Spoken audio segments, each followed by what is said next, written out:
Hello दोस्तों, के पाठशाला में आपका स्वागत है। आज हम क्वेश्चन देखेंगे सर्वोच्च न्यायालय से, जो कि हर एग्ज़ामों में पूछा गया रिपीटेड क्वेश्चन है। तो क्वेश्चन एक का विस्तृत देखेंगे। भारत में उच्चतम न्यायालय का उद्घाटन कब हुआ था? तो भारत में उच्चतम न्यायालय का उद्घाटन 28 जनवरी 1950 को हुआ था। नेक्स्ट क्वेश्चन, भारत के उच्चतम न्यायालय के न्यायाधीशों की वर्तमान स्वीकृति संख्या है मुख्यतः मुख्य न्यायाधीश सहित, तो कुल संख्या होती है 34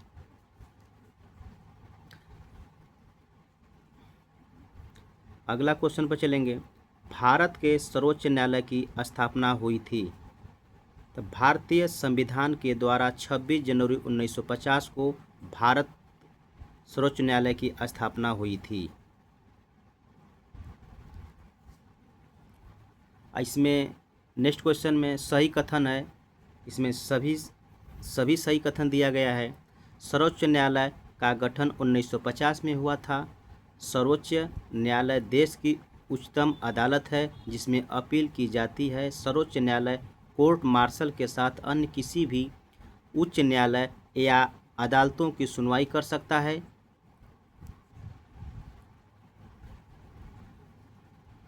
नेक्स्ट क्वेश्चन, भारत के उच्चतम न्यायालय में न्यायाधीशों की संख्या में वृद्धि करने की शक्ति किसमें निहित है? दोस्तों, इसमें संसद में निहित है।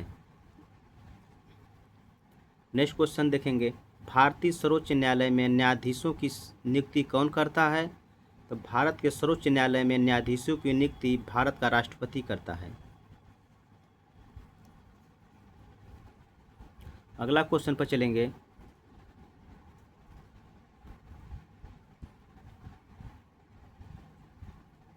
सर्वोच्च न्यायालय का न्यायाधीश अपना पद त्याग सकता है पत्र लिखकर राष्ट्रपति को। जो सर्वोच्च न्यायालय का न्यायाधीश होता है अपना त्यागपत्र राष्ट्रपति को दे सकता है। नेक्स्ट क्वेश्चन, सर्वोच्च न्यायालय के न्यायाधीश के बाद भारत के राष्ट्रपति द्वारा हटाए जा सकते हैं। इसका आंसर संसद के सिफारिश से। इसमें संसद में महाभियोग प्रस्ताव पारित करने पर। अगला क्वेश्चन पर चलेंगे। सही कथन है, सभी के सभी सही कथन दिए गए हैं। भारत के उच्चतम न्यायालय के न्यायाधीशों के महाभियोग की प्रक्रिया के ब्यौरे न्यायाधीश जांच अधिनियम 1968 में दिए गए हैं।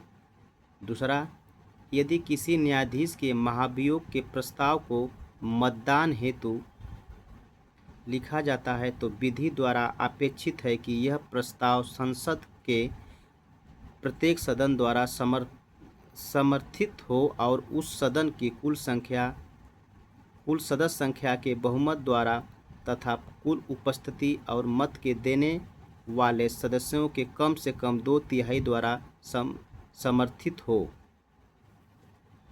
नेक्स्ट क्वेश्चन देखेंगे।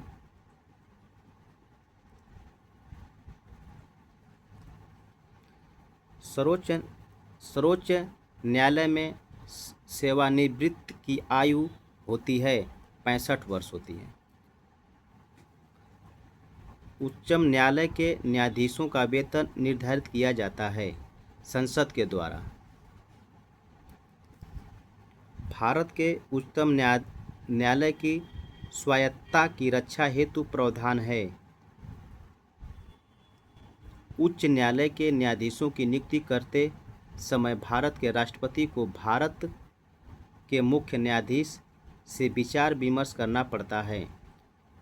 न्यायाधीशों का वेतन भारत के संचित निधि पर भारित होता है जिस पर विधानमंडल को अपना मत नहीं देना होता है।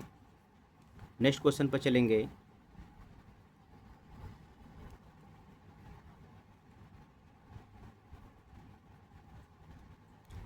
सेवानिवृत्त होने के पश्चात सर्वोच्च न्यायालय के न्यायाधीश वकालत कर सकते हैं। क्वेश्चन कह रहा है दोस्तों कि सेवानिवृत्त होने के पश्चात सर्वोच्च न्यायालय के जो न्यायाधीश होते हैं वो वकालत कर सकते हैं, देश के किसी भी न्यायालय में नहीं। ये किसी भी न्यायालय में वकालत नहीं कर सकते। भारत के सर्वोच्च न्यायालय के कार्यवाहक मुख्य न्यायाधीश की नियुक्ति करता है, राष्ट्रपति करते हैं। सर्वोच्च न्यायालय के न्यायाधीशों की नियुक्ति की जाती है राष्ट्रपति के द्वारा। सर्वोच्च न्यायालय के मुख्य न्यायाधीश के परामर्श के साथ राष्ट्रपति नियुक्ति करता है, लेकिन सर्वोच्च न्यायालय के मुख्य न्यायाधीश के परामर्श के साथ।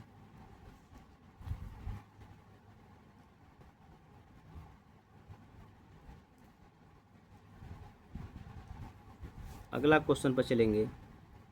सर्वोच्च न्यायालय में तदर्थ न्यायाधीशों की नियुक्ति होती है जब आंसर होगा न्यायालय के किसी सत्र के लिए न्यायाधीशों का कोरम नहीं होता। नेक्स्ट क्वेश्चन पर चलेंगे।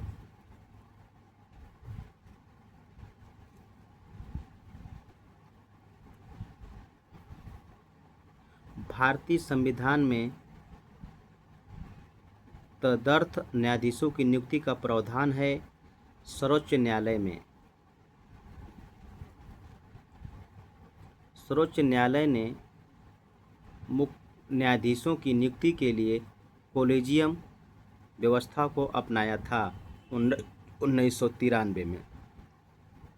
सन 1993 में सर्वोच्च न्यायालय के न्यायाधीशों की नियुक्ति के लिए कोलेजियम की व्यवस्था अपनाई गई थी। नेक्स्ट क्वेश्चन पर चलेंगे।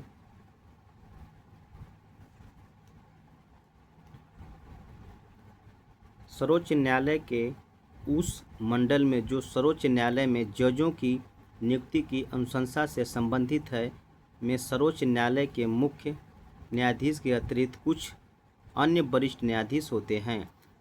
ऐसे अन्य न्यायाधीश जो इस मंडल के सदस्य होते हैं की संख्या होती है, तो उनकी संख्या 4 होती है। नेक्स्ट क्वेश्चन देखेंगे।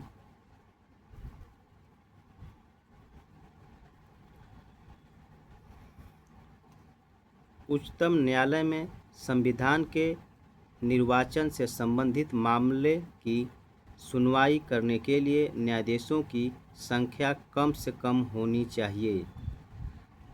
तो संख्या कम से कम 5 होनी चाहिए। दोस्तों, जब निर्वाचन का मामला अगर उच्च न्यायालय में जाता है तो न्यायाधीशों की संख्या कम से कम उनकी 5 होनी चाहिए। Next question. केंद्र और राज्यों के बीच होने वाले विवादों का निर्णय करने की भारत के उच्चतम न्यायालय की शक्ति आती है। भारत के उच्चतम न्यायालय की शक्ति मूल अधिकारिता के अंतर्गत आती है। मूल अधिकारिता के अंतर्गत केंद्र और राज्यों में होने वाले विवाद का निर्णय भारत का उच्चतम न्यायालय लेता है।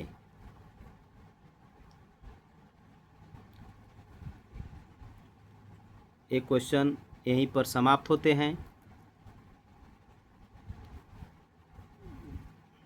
धन्यवाद।